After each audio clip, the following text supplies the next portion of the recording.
असं एक स्लोगन बनवलं, चिंचपोकळीचा चिंतामणी. हे नाव आपण बरोबर परंतु जे जुने जाणते आहेत ते अजूनही ओळख. मान्य करतायत की की हा अश्वाय क्रीडा मंडळ आणि विद्यागाडी किंवा विनय सावंत यांनी या पुढाकार घेऊन हे चिंतामणी नाव हे केलं. म्हणजे यापूर्वी पण असं केलंय की की कोणी जे केलं नाही गल्लीत ते ते आपण आपण केलेलं आहे. करून दाखवलेलं की अष्टविनायक क्रीडा मंडळाचं एक स्वप्न होतं ते म्हणजे पहिले 7 थर लावणं.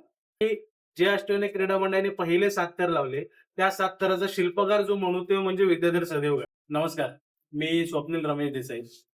आपल्या अष्टविनायक क्रीडा मंडळाचं यंदाचं 75वं वर्ष आणि या अमृत महोत्सवानिमित्त आम्ही यावेळेला आमच्या सर्व जुन्या जाणत्या व्यक्तींकडनं, सर्व ज्येष्ठ व्यक्तींचा आम्ही हा एक मुलाखतीचा प्रपंच इथे घेतलेला आहे.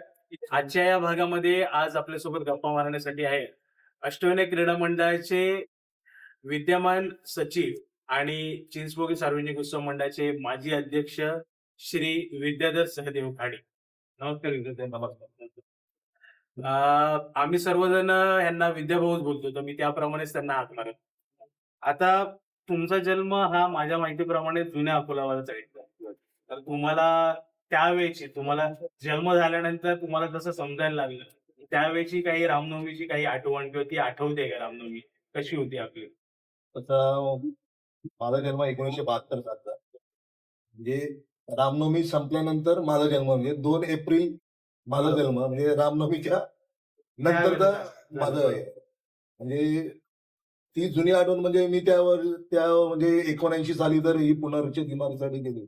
म्हणजे मी 7 ते 1 वर्ष 6-7 वर्षाचा त्यावेळेस होतो.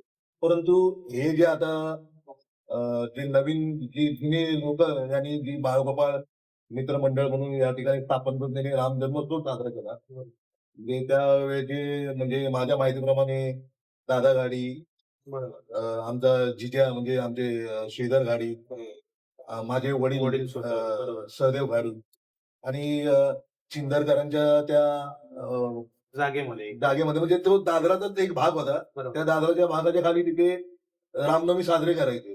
आणि ही रामनवमी साजरे करण्यामध्ये आमचे जे शेजारी होते आणि सुविख्यात लाईट सजावट करणारे बाबा यांच्या माध्यमातून ती रामनवमी त्या ठिकाणी साजरी करायची. आणि अशी म्हणजे त्या अशा तुरळक अशा आठवणी आहेत त्या ठिकाणी. मला पुढचा प्रश्न तुमच्या कारकिर्दीविषयी विचारायचे. म्हणजे अष्टविनायक क्रीडा मंडळामध्ये तुम्ही एका सामान्य कार्यकर्त्यापर्यंत आज तुम्ही याआधी पद भूषवलेली आहेत, पण आज तुम्ही पुन्हा एकदा सचिव पदावर आहात. अनेक पद भूषवताना अष्टविनायक क्रीडा मंडळाचा तुमच्या सार्वजनिक जीवनात तुम्हाला काही उपयोग झालाय? नक्कीच. कारण आमचं कुटुंबच एक आमचे सार्वजनिक क्षेत्रात. काका नाटक कंपनी, भाऊ कबड्डी, बरोबर.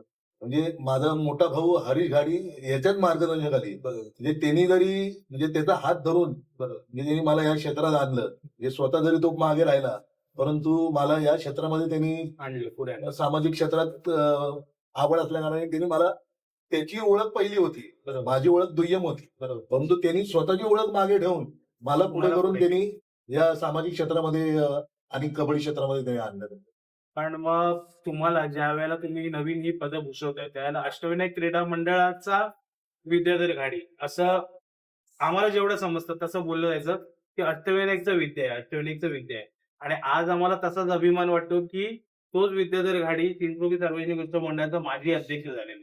तर असा तुम्हाला हा जो तुमच्यामध्ये जो बदल झाला आणि तुम्ही जसं पुढे गेलात तर त्यावेळेला अष्टविनायक क्रीडा मंडळाचा किती तुम्हाला साथ आणि कशी साथ लाभली? अष्टविनायक क्रीडा मंडळाचं सुरुवात आता आपण ते इथे आता पुनर्रचित झाल्यानंतर 86 साली आलं. तर त्यावेळेला असं माध्यम नव्हतं कुठलं की तिथून आपल्याला आवक गोळा करता येईल. त्यावेळी आपण जे हौशे नवशे होते आणि हरीश गाडी जे माझे आता मी गुरुस्थानिक मानतो त्यांना, त्यामुळे त्यांनी मास्टर म्हणून मुलांचे प्रोत्साहन केलं की आपणही लावूया, आपल्याला 2 पैसे मिळतील. गोविंदा पथकाच्या माध्यमातून पहिल्या वर्षी आपण 5 थर लावले आणि पूर्ण काळा चौकी विभाग आणि परेल फिरून 1100 रुपये गोळा झाले. 1100. अच्छा. पहिल्या वर्षी 1100. मग त्यामध्ये आपले राऊत असतील, वसंत राऊत, सुजित राऊत, म्हणजे हे स्वतः दीपक खानविलकर सारखा आमचा मित्र जो आता दिवंगत आहे, तोही त्या खालच्या थरात आहे की त्याची तेवढी कॅपॅसिटी नव्हती, परंतु तो खालच्या थरात राहायचा. का तर वर जे आपले आहेत 4 थर ते पण आपल्या बिल्डिंग मधलेच आहेत. ते ते व्यवस्थित उभे राहायला पाहिजे यातून ते राहिले. दुसऱ्या वर्षी आपले 11,000 झाले. अच्छा, म्हणजे आपल्याला त्यातून एक हे एक उत्तेजित होण्याचे हे झालं की बाबा आपण ह्याच्यातून आपण पैसा मिळवू शकतो किंवा आवक आपल्या मंडळाला गोळा होतो. म्हणजे हे परत अश्वमेध क्रीडा मंडळाचा मी आता मगाशी उल्लेख केला की सार्वजनिक मध्ये तुम्ही कसे वळला. बरोबर. तर आपल्याकडे अशोक गावडे होते, आमचे शेजारीच होते. ते उत्सव मंडळात सतत कार्यरत होते, ज्यांनी मोठी मोठी पदं त्यांनी भूषवलेली होती. बरोबर. परंतु अशोक गावडे हे जोपर्यंत हयात होते तोपर्यंत आम्ही कधीही त्यांच्या की असं नको की मी काम करतोय आणि तुम्ही हे करताय वगैरे हा कसे दुर्योभाव त्यांनी पण ठेवला नाही. बरोबर. परंतु आम्ही मंडळात लहानपणी स्पर्धांमध्ये भाग घेऊन त्या गणपतीच्या वेळेला त्याचे फोटो विक्री लाईनीत फोटो विक्री केली, पावत्या फाडल्या आहेत. म्हणजे असं त्याच्यातून आपल्याला ते ग्राउंड हे लेवलवर चालू काम झालं. करत करत आणि कसं वर- मंडळाने त्याची दखल घेऊन त्या कामाची दखल घेऊन बरोबर. गावड्यांना न डावलता त्यांनी आम्हाला त्या मंडळात सामावून आणि इथून ती सुरुवात झाली मंडळ. ह्या वर्षीचा अमृत महोत्सव जे आपला आहे श्रीराम जन्मोत्सव, त्याचे म्हणजे मंडळाचे तुम्ही म्हणजे सचिव आहात. आता अमृत महोत्सव 75 वर्ष साजरं करायचं म्हणजे काही छोटा मोठा कार्यक्रम नाही. फार मोठे जसं काही शिवधनुष्य आहे, तर हे शिवधनुष्य जे तुम्ही पेलताय तर त्याला तुम्हाला प्रेरणा कशी मिळते आणि ह्या कार्यक्रमाचं स्वरूप कसं असणार, पूर्ण या सोहळ्याचं स्वरूप कसं असणार?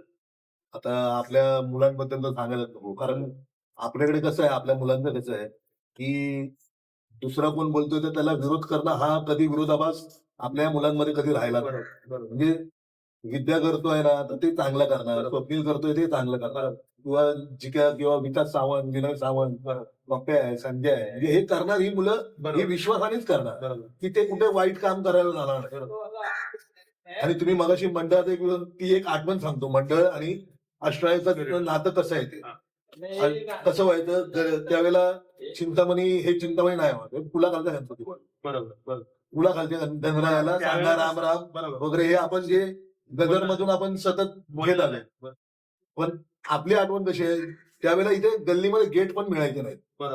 आणि गेट कुठे असायचा, रेनबोचा गेट असायचा नाक्यावर. तर आपल्या बिल्डिंग मधल्या मुलांनी एका वर्षी हट्ट धरला की आम्हाला पण इथे गेट द्या, नाहीतर मग आम्ही गेट बांधतो. तो जवळजवळ 15 दिवस आम्ही त्या हत्ताबाई पेटून 15 दिवस गेट बांधत होतो. म्हणजे रोज त्या गेटचा काही ना काही बांबू पडला इकडे, तो लाव हे लाव.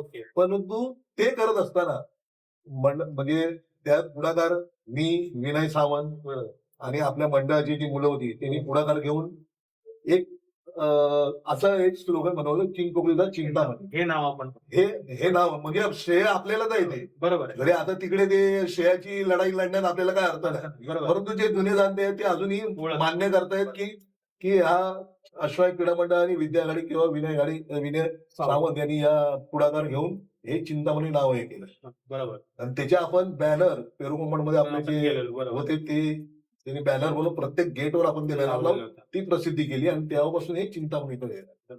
मी आपल्या दर्शकांना हेच मला सांगायला आवडेल की चिंचपोकीचं चिंतामणी हे नामकरण म्हणजे कधी अष्टविनायक क्रीडा मंडळाने कधीही ते श्रेय घेण्याचा कधीच प्रयत्न केला नाही की चिंचपोकीचं चिंतामणी हे नाव आम्ही दिलं किंवा काय. त्यामध्ये आम्ही कधीच श्रेयामध्ये त्या श्रेयवादामध्ये कधीच नव्हतो, आम्ही नसणारही आहे. पण खास करून सांगावंसं वाटतं की ज्या वेळेला पुलाखालचा गणपती किंवा असंच बोललं जायचं नॉर्मली की चिंचपोकीचा गणपती वगैरे, तर त्यावेळेला विद्याधर घाडी, विनय सावंत यांच्या डोक्यात ती कल्पना आली की नाही, आपल्या गणपतीला पण एक काहीतरी नाव असायला पाहिजे. म्हणजे गणपती एकच आहे, फक्त मंडळं वेगवेगळी असतात, हा एकच त्याच्यामध्ये असतो. तर त्यावेळेला नाव देण्याच्या मागे चिंचपोकीच्या चीचं समीकरण त्यांनी जुळवलं. चिंचपोकीचं चिंतामणी हे नाव त्यांनी आणलं, त्यांनी सुचवलं, सर्वांना ते आवडलं आणि आपण ते आपल्या गल्लीतल्या या सर्व बॅनर्स इथे गेट होते त्याला ते लावलं. तर त्यासाठी खरोखर पुन्हा एकदा तेच सांगतो, कधीही नाव घेण्याच्या किंवा नाव दिलं या श्रेयवादात अष्टविनायक क्रीडा मंडळ कधीच नव्हतं आणि कधीच नसणार आहे.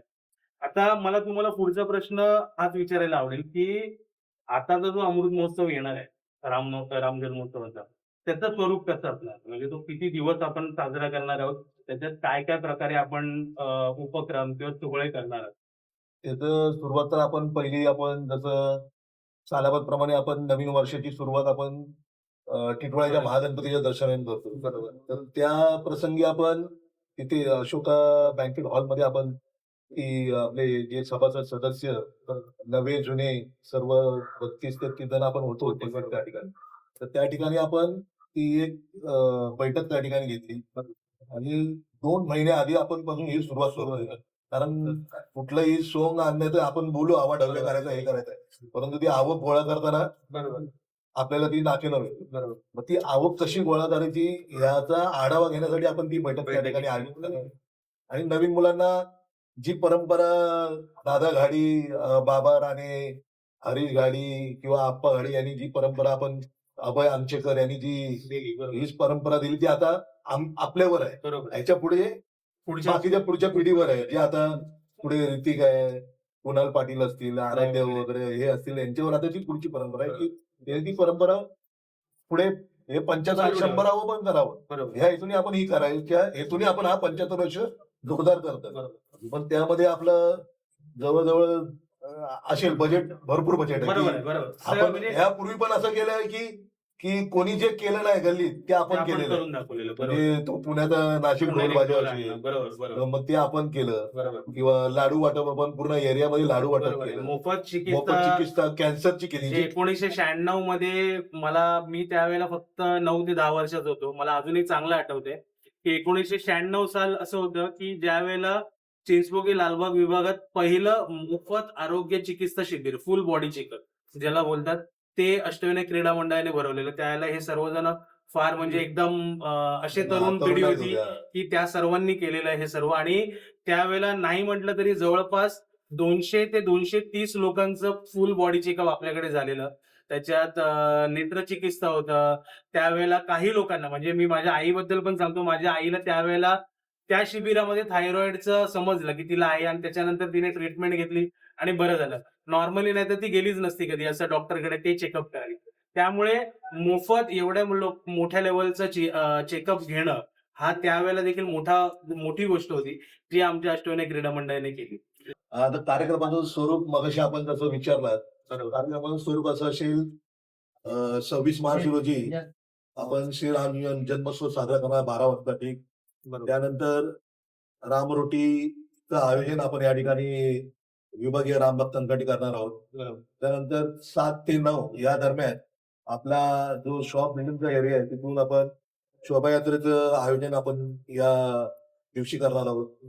तसंच विभागीय लोकांनी या शोभायात्रेत सहभाग घेण्यासाठी आपण आव्हानही यासाठी केलेलं आहे आणि करणारही आहोत. आपण बिल्डिंग मध्ये जाऊन ते निमंत्रित करणार आहोत. बरोबर. तसेच 27 तारखेला सत्यनारायणची महापूजा असेल आपल्या इमारतीची जे आपण अष्टविनायक क्रीडा मंडळ आणि रवी संघ हे एकच आहे. यात काय हे नाही. मग 27 तारखेला सत्यनारायणची महापूजा संध्याकाळी प्रासादिक भजन आणि त्या दिवशी होम मिनिस्टर जर स्पर्धक त्या ठिकाणी आले तर होम मिनिस्टर विचारी दिन आहे. दुसऱ्या 28 तारखेला राम भंडारा असेल. बरोबर. मग तो आपण मोठ्या संख्येने या ठिकाणी विभागीय नागरिकांकडे रामभक्तांसाठी करणार आहोत. आणि 30 तारखेला 29 तारखेला बालक मेळाव्याचं आयोजन झालेलं आहे. असं आपलं हे कार्यक्रमाचं स्वरूप असेल परंतु हे स्वरूप फक्त 4 दिवसासाठी नसून पूर्ण वर्षभर आपल्याला हे अमृत महोत्सवी वर्ष साजरं करण्याचं असल्याने यामध्ये सामाजिक उपक्रम असतील जसं आपण आता मागच्याच आठवड्यात वात्सल्य ग्रुप सानपाडा येथे जाऊन बालिका समूहामध्ये जीवनावश्यक वस्तूंचं वाटप केलं. तसंच आपल्या विचारधीन आहोत की अजूनही काही संस्था आहेत तर त्या संस्थांना मदत करणं हे आपण सामाजिक बांधिलकी जोपासणं आपण ते करणार आहोत. तसेच आपण क्रीडा भागात पण आपलं मंडळ अग्रेसर आहे. म्हणजे पूर्वी ज्या चौरंगी स्पर्धा व्हायच्या त्या चौरंगी स्पर्धांमध्ये अष्टविनायक क्रीडा मंडळाने भरपूर पारितोषिक या ठिकाणी मिळवली होती. आणि आता अनुषंगाने आपण मुंबई शहर कबड्डी असोसिएशनला आपण रजिस्टर्ड आहोत, नोंदणीकृत आहोत. त्यामुळे यावर्षी कबड्डी स्पर्धा, विभागीय बॉक्स अंडरआर्म क्रिकेट स्पर्धा, ओव्हरआर्म स्पर्धा, वक्तृत्व स्पर्धा, चित्रकला, रस्सीखेच या स्पर्धांचं आयोजन आपण वर्षभर या अनुषंगाने करणार आहोत. म्हणजे नुसतं उत्सवापुरतं आमचं अष्टविनायक क्रीडा मंडळ मर्यादित नाहीये. फक्त राम जन्मोत्सव करायचा आहे किंवा गोविंदा पथक साजरा करायचं तर असं नाहीये. वर्षभर कार्यरत राहणारं असं मंडळ आणि ह्या अमृत महोत्सवामध्ये श्रीराम जन्मोत्सव आणि त्यासोबतच विविध क्रीडा प्रकार, क्रीडा महोत्सव घेण्याचा देखील आम्ही विचाराधीन आहोत आणि जे वेळोवेळी आम्ही आमच्या सर्व रहिवाशांना आणि दर्शकांना हे सांगणारच आहोत. माझा पुढचा प्रश्न तुम्हाला गोविंदा पथका रिलेटेड आहे. तो म्हणजे आम्हाला जेव्हापासून समजायला लागलं तेव्हापासून आम्ही थरामध्ये जाण्यासाठी, शिडीमध्ये जाण्यासाठी आम्ही नेहमीच असायचो. पण आम्ही तुम्हाला बघितलेलं आहे की तुम्ही हरीश गाडी हे मुख्य प्रशिक्षक मास्तर आणि तुम्ही त्यांच्यासोबत एक सहाय्यक प्रशिक्षक, सहाय्यक मास्तर म्हणून काम करत होता. तर आम्हाला जेवढं समजतंय की अष्टविनायक क्रीडा मंडळाचं एक स्वप्न होतं, ते म्हणजे पहिले 7 थर लावणं. की काही काळाने काही कुठल्या गोष्टींमुळे ते होत नव्हतं. कधी-कधी लागायचे नाहीत. बऱ्याच प्रकार होते. आणि सांगायला फार अभिमान वाटतो की जे अष्टविनायक क्रीडा मंडळाने पहिले 7 थर लावले, त्या 7 थराचा शिल्पकार जो म्हणू ते म्हणजे विद्याधर सदेवगड.